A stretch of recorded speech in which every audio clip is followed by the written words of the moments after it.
Bismillahirrahmanirrahim. Assalamualaikum warahmatullahi wabarakatuh. Perkenalkan, nama saya Bella Febrianti, S1D18-028.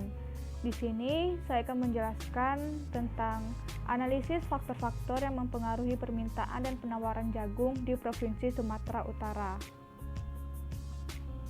Yang pertama, bab 1 pendahuluan. Di sini kita membahas 3 pokok. Yang pertama latar belakang, kemudian rumusan masalah, dan terakhir tujuan penelitian. Kita masuk ke 1.1 yaitu latar belakang. Pangan memiliki peran strategis dengan dimensi yang sangat luas dan kompleks. Ketersediaan dan distribusi pangan serta keterjangkauan daya beli masyarakat bahkan menjadi isu sentral dalam kebijakan pembangunan nasional dan daerah. Jaminan ketersediaan pangan bagi seluruh masyarakat berperan penting bagi terciptanya stabilitas ekonomi, sosial, dan politik nasional.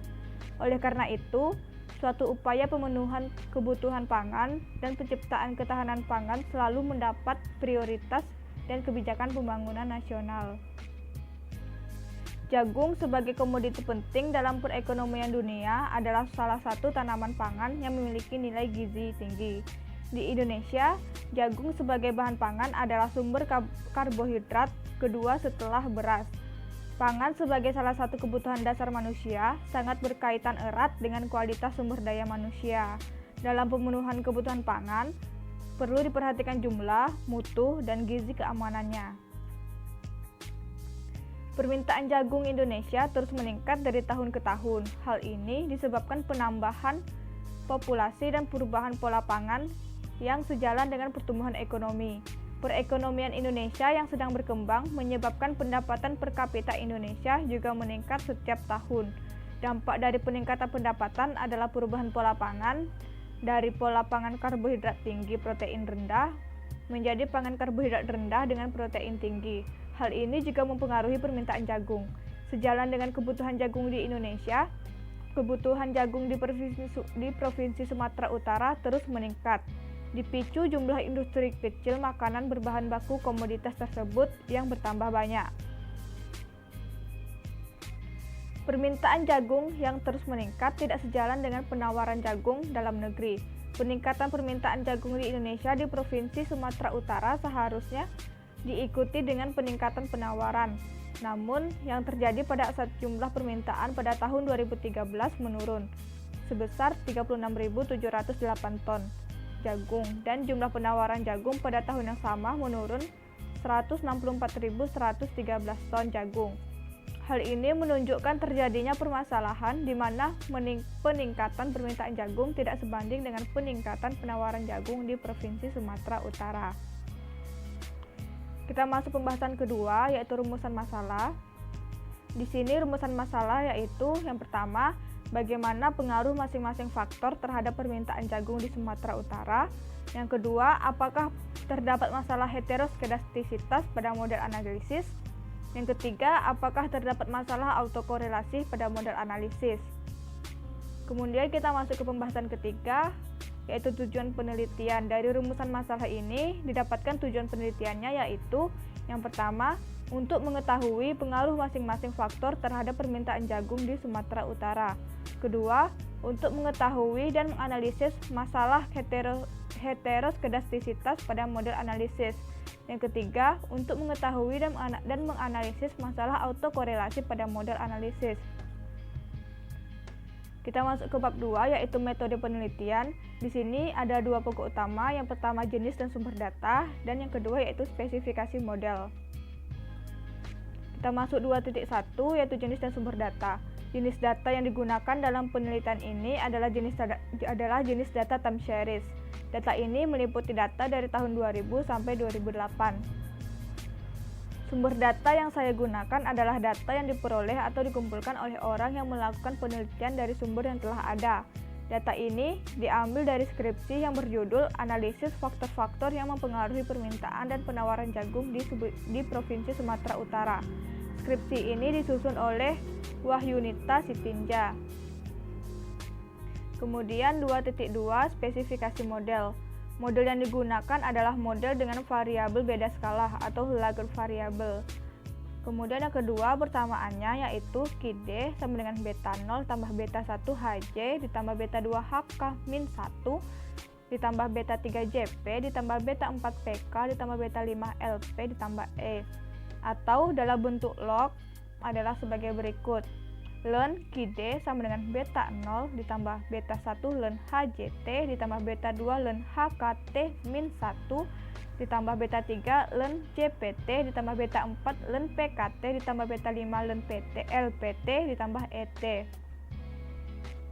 Di mana KD sama dengan permintaan jagung di Provinsi Sumatera Utara dalam ribu ton, HJ sama dengan harga jagung di Provinsi Sumatera Utara dalam rupiah per kilo, HK-1 yaitu harga jagung 1 tahun sebelumnya di Provinsi Sumatera Utara dalam rupiah per kilo, JP yaitu jumlah penduduk Provinsi Sumatera Utara dalam juta jiwa, PK yaitu pendapatan per kapita Provinsi Sumatera Utara dalam juta rupiah, LP yaitu luas lahan jagung di Provinsi Sumatera Utara dalam hektar, serta ET yaitu error time, beta 0 intercept, beta 1, beta 2, beta 3, beta 4, beta 5 yaitu koefisien regresi.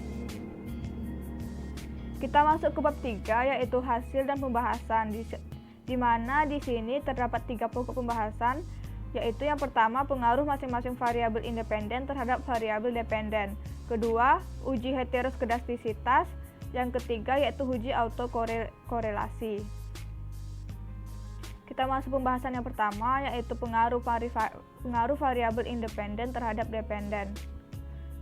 Di sini terdapat nilai R-square-nya yaitu sebesar 0,6869 setelah dianalisis pada Shazam.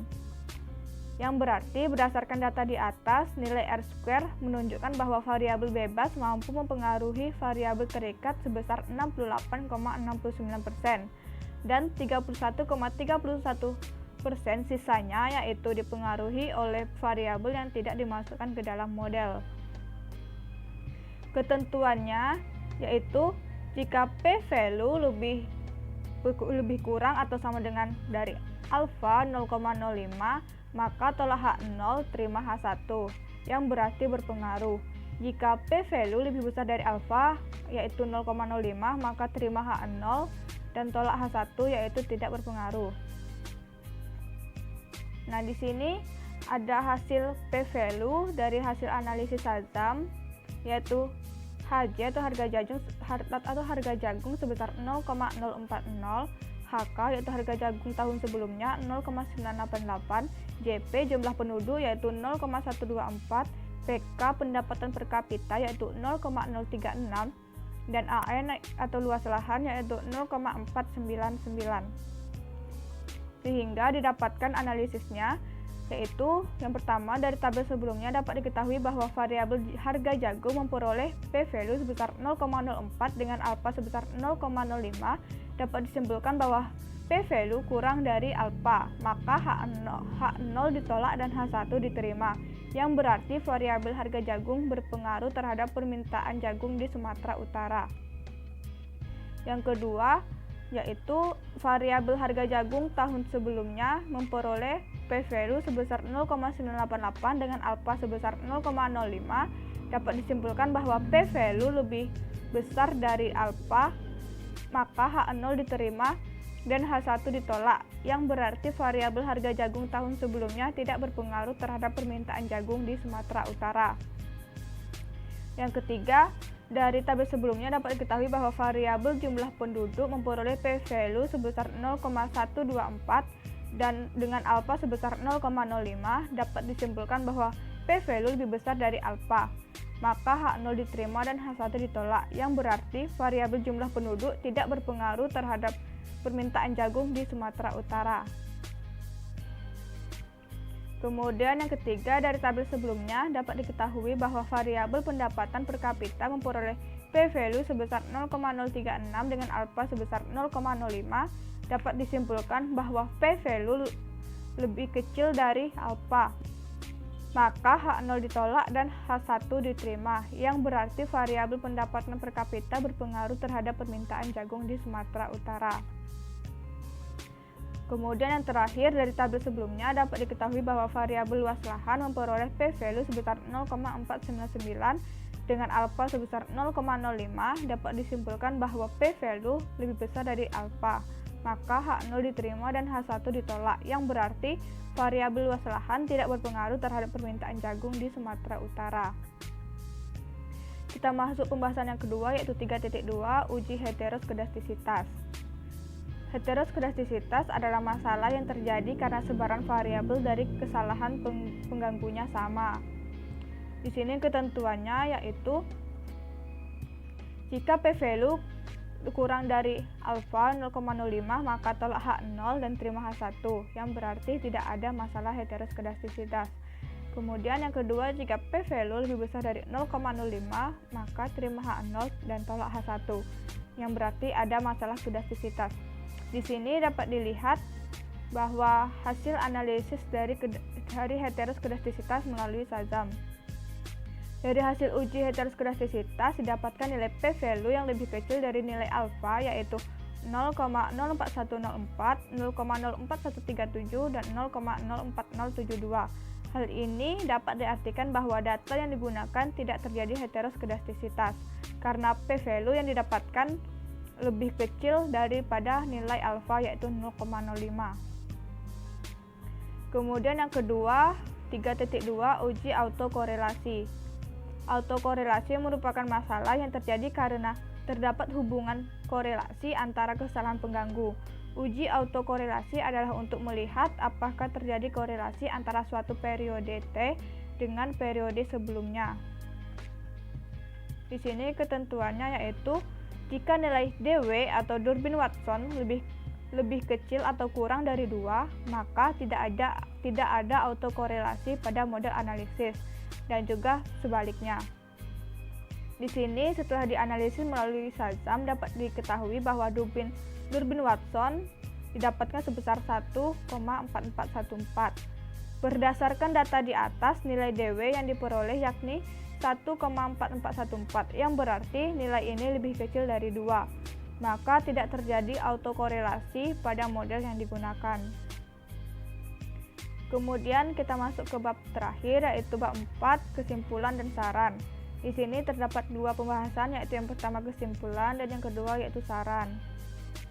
Yang pertama, kesimpulan didapatkan dari hasil pembahasan tadi. Disimpulkan yang pertama, dari hasil analisis yang telah dilakukan didapatkan hasil bahwa dari 5 variabel yang digunakan, 2 diantaranya yaitu harga jagung dan pendapatan per kapita berpengaruh nyata terhadap permintaan jagung di Sumatera Utara, dan variabel lainnya tidak berpengaruh. Yang kedua, dari hasil uji heteroskedastisitas didapatkan bahwa p-value lebih kecil dari nilai alfa, sehingga tidak terdapat masalah heteroskedastisitas dari model analisis yang digunakan. Kemudian yang ketiga, dari hasil uji autokorelasi didapatkan nilai dW lebih kecil dari 2, yang berarti tidak terdapat masalah autokorelasi dari model analisis yang digunakan. Kemudian kita masuk yang kedua, yaitu saran. Sebaiknya peneliti memperhatikan dan mempertimbangkan lagi variabel yang akan digunakan, sehingga jika ingin menggunakan model tersebut akan tercapai hasil yang diinginkan.